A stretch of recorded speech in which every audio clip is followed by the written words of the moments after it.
I mean, just look at this thing. It's an absolute beast. Like, look how thick and big it is. And apparently it's one of the most heavily armed planes ever to be made.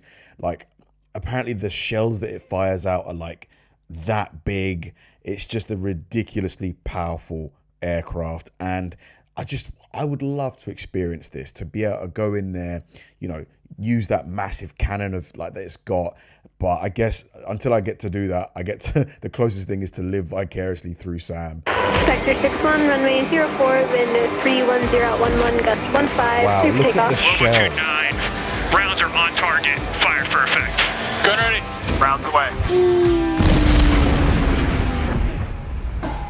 Look at the Right behind me casing. is the most heavily armed gunship in history, the AC130J Ghostrider. This is the US Air Force's ultimate battle plane, designed specifically to provide close air support to troops on the ground. Well, today I'm out here at Cannon Air Force Base, New Mexico, to teach you about the mission, the crew, and what it's like to experience firing the weapons myself, so that we can see what this gunship is truly capable of. Guys, get ready, because this is the AC130. Wow, so it is the most heavily armed plane ever.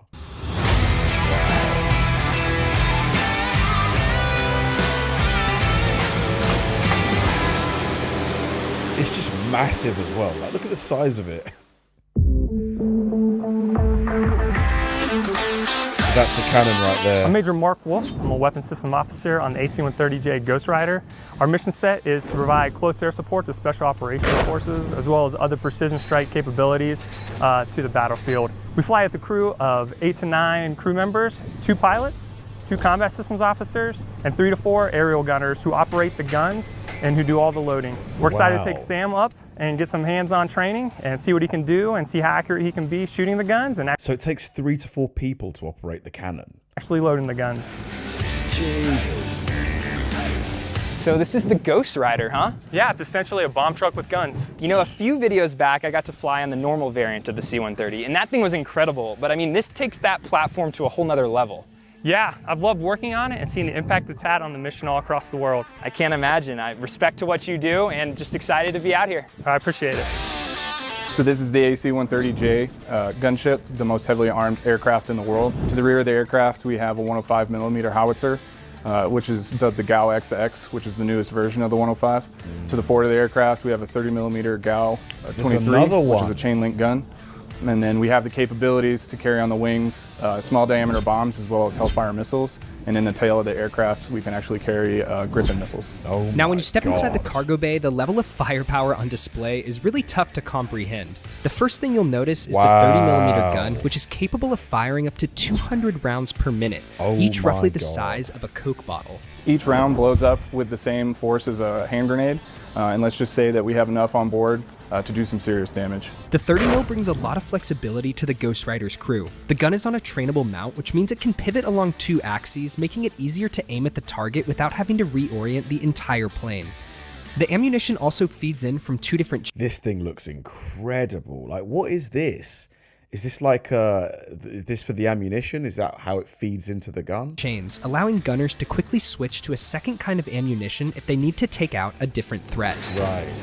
Here in front of us, we have the 105mm howitzer, which is capable of shooting rounds that weigh up to 50 pounds. 50 pounds. Yeah, let me show 50 you. pounds. Oh my God. Oh my gosh.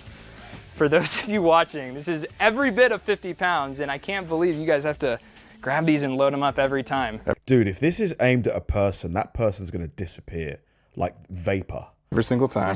Create some serious firepower. Very serious. Oh my God. So this round and this weapon, the howitzer, is actually used by the Army. They utilize it on the ground. Here we have modified it so that we're able to shoot it in the air. Flying artillery. Absolutely. I can't wait to try shooting this thing myself. That's gonna be crazy. Let's do it. I'm First Lieutenant Gordon Kowalkowski. I'm a co-pilot on the AC-130J Ghostrider. One thing that's different about flying this aircraft is while we're in the gun orbit, we're actually maneuvering the plane around the guns. So in order to hit a target that's outside of the gun's maneuverable box, we will maneuver the aircraft in a way so that the guns can reach that target. And when the guns go off, you can definitely feel the recoil. When the 105 goes off, the airplane moves 6 feet in the opposite direction. No way. And when the 30 goes off, it's just someone's kicking your seat the whole time.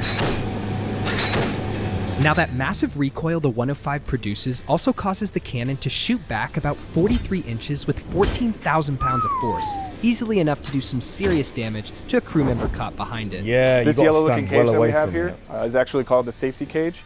This was built around to protect crew members from the recoil of the gun. So as long as you're not behind it, Sam, I think we'll be all right. Definitely, I don't want to get a hand caught in there, a foot. I can't imagine the damage that would do. You definitely don't. I'm going to be making sure you're looking out for me. Oh, we got your back. All right. Do you reckon that could take someone's leg? I mean, maybe not completely off, but if your leg was like right behind it as it was coming back, it would really leave a dent, wouldn't it? Thing looks amazing though. At this point, it was time to head inside the squadron for the mission brief. This was my opportunity to sit in with the crew and find out just what to expect during my flight on the Ghostrider. All right, hey Sam, we're just gonna go over the sortie that we're doing today, but we'll have everybody in their seats, strapping in at 1600. We'll have you up front in the jump seat for the takeoff at 1630. After we take off, maybe 5-10 minutes after that, we'll let you go to the back when we get overhead the range, and then we'll let you get on the 30mm with my gunners, kind of get you a few shots with that, then get you back to the 105, let you load a few of the rounds. They're pretty heavy, but we'll see how you do with that. And then we'll put you in the seat as well so you can operate the sensors and then shoot, pull the trigger and shoot a few of the guns there. Dude, what a fun experience, man. I wonder if you can pay for this kind of experience, or do you literally just need to have like an in with the military? The impact area that we have out there at Melrose Range, and then we'll come back here, call it a day. You make it sound so simple. Yeah?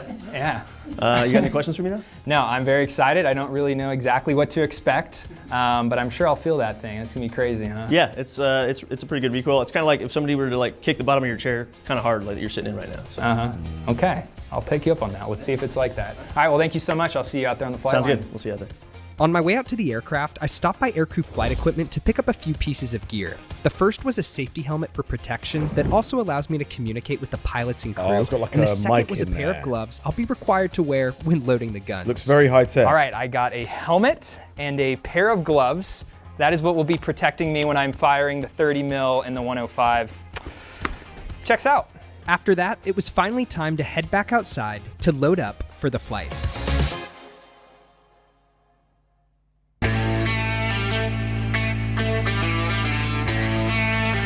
How much do you reckon they get paid? Like the master sergeants, the pilots. What do they make? What kind of money do they make in the Air Force? All right, guys, we're about to load up here. I'll be honest, I'm feeling a little nervous. I know this isn't a fighter jet or a helicopter doing low levels, but I mean, the firepower on this thing is crazy, and the fact that I get to strap in and shoot it myself, it's gonna be exciting, but we'll just see how it goes. So can't wait to bring you guys along.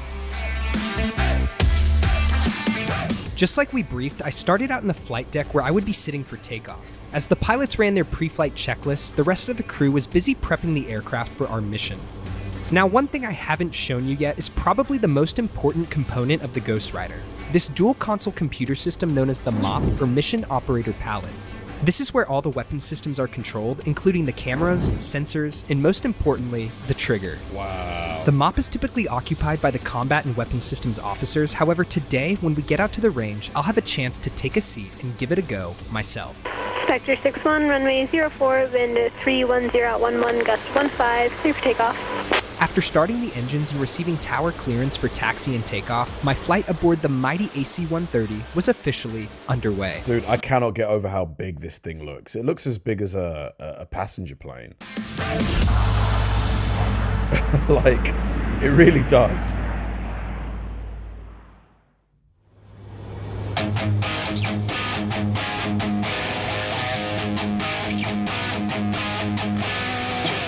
All right, Sam, we're at 10,000 feet. We got about 15, 16 miles till we get to the range, and then we'll start our shooting once we get all our stuff done over there. All right, I'll plan on heading to the back. Sweet, man. Ready to load those guns up. Yeah, absolutely. And to shoot them, too. Yeah, it's going to be sweet. Be a good time.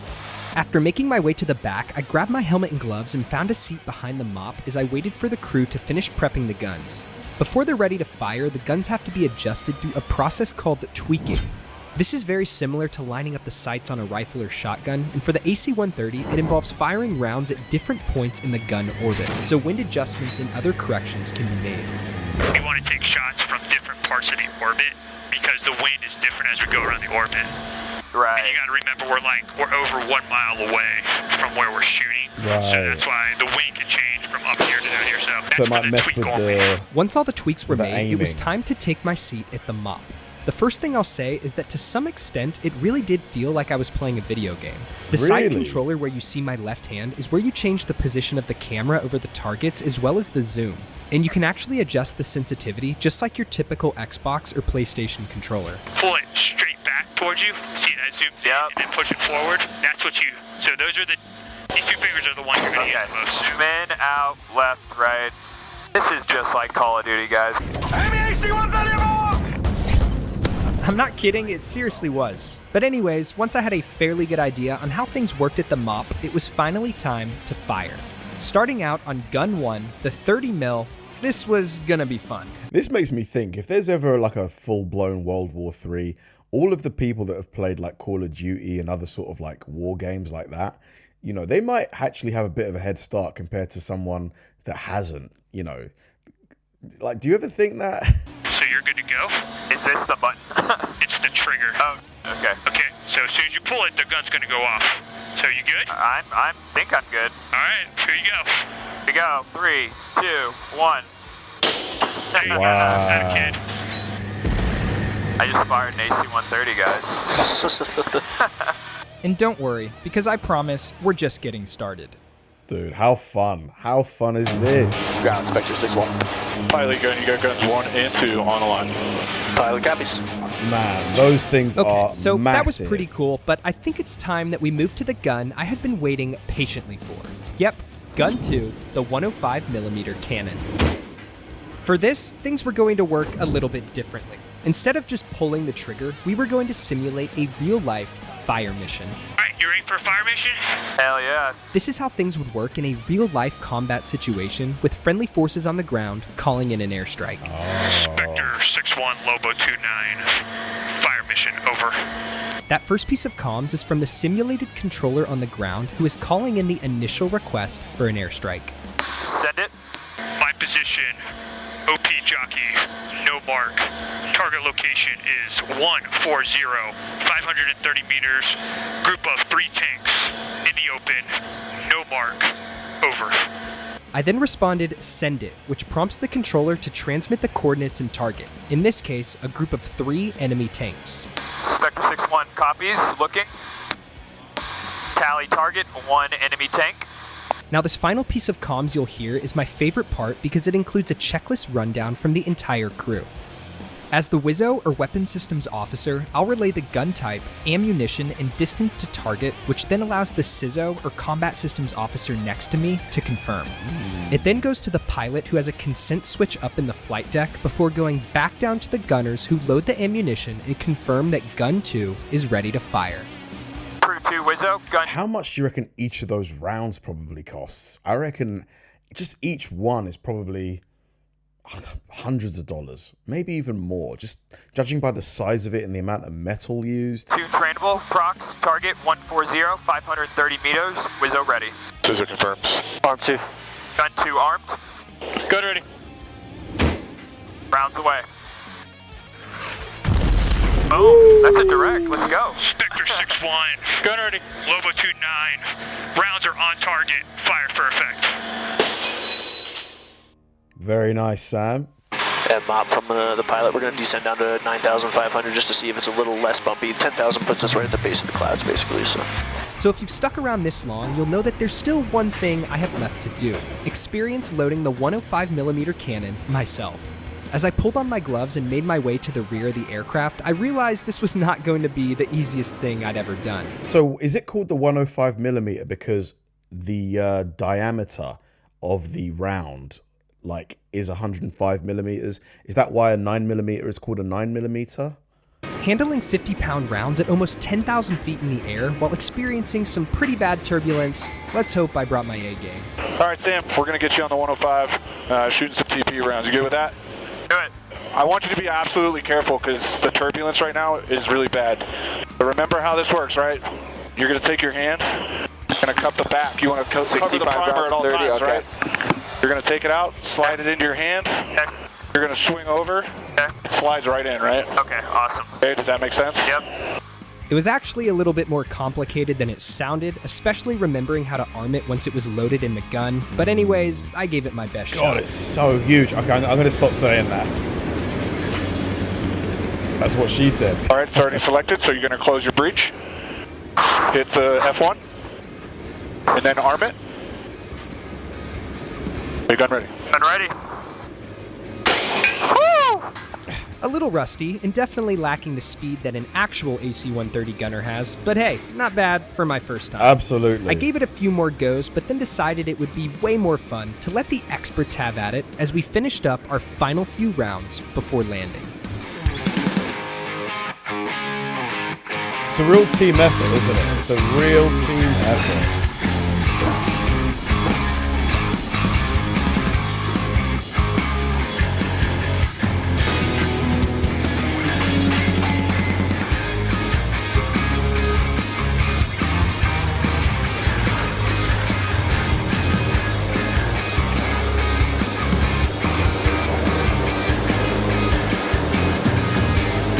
I'm so jealous. So jealous. Guys, I don't even know what to say about that one. I've been fascinated by the AC130 ever since I was a kid, so to be able to come out here to Cannon, to fly with the crew, and experience firing those weapons myself, it was just amazing. As always, thank you. Amazing. Such an impressive plane. The size of it, the amount of weapons it has, the amount of technology in the plane as well, because I didn't realize how many screens and things like that would be inside and how it's all controlled. All the weapons are controlled by that MOP unit. You know, that small little unit controls basically all of the weaponry on the plane. It's just, and how many people are involved in firing the 105. It's a team effort. I think there were 3 to 4 guys. Just such a cool plane. I wonder how long it's been in use for. I reckon it's probably been around for, at least the first iteration was probably maybe 50 years old now, maybe since maybe the 80s, and then they upgraded it to this one, and it's probably going to be in use for a long while longer because it's just such a badass plane. Thanks for watching, guys. If you enjoyed the video, please like and subscribe, and check out the video I'm going to link right here. See you there.